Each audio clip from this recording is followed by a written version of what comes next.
ভাঙড়ের প্রতিবাদ মিছিলে কেন বামেদের চাইছে না এপিডিআর প্রেস বিজ্ঞপ্তি দিয়ে সংগঠনের তরফে তার কারণও জানানো হয়েছে। এপিডিআর এর প্রেস বিজ্ঞপ্তিতে যা লেখা হয়েছে, ভাঙড় আন্দোলনের সমর্থনে বেলা 2টোয় কলেজ স্কোয়ার থেকে ধর্মতলা পর্যন্ত মিছিল হবে। সিঙ্গুর নন্দীগ্রাম লালগড় আন্দোলনে যারা ঘৃণ্য ভূমিকা নিয়েছে, মিছিলে সেই সব রাজনৈতিক নেতাদের উপস্থিতি এপিডিআর চায় না।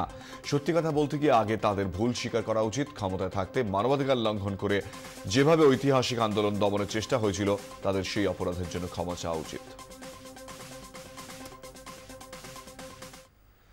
এপিডিআর এর আপত্তিকর বিষয়টি কিভাবে দেখছে সিপিএম, শুনে নেওয়া যাক সুজন চক্রবর্তীর বক্তব্য। চাইছেন কি চাইছেন না আমি জানি না, আমরা চাই সমস্ত মানুষ তারা মিছিলে অংশ নিই। আমি এর আগে মিছিলটা এপিডিআর ডেকেছি কিনা, ভাঙড় আন্দোলনের সমর্থনে ডেকেছে বলে আমার ভাঙড়ের আন্দোলনকারীরা বলেছেন, যে ডেকেছেন আমি কিন্তু জানি না। কিন্তু যাই হোক, মানুষ সেখানে যাবে, মানুষ সেখানে যাবে। রাজনীতির নেতারাই কি সব, আসল হচ্ছে মানুষ।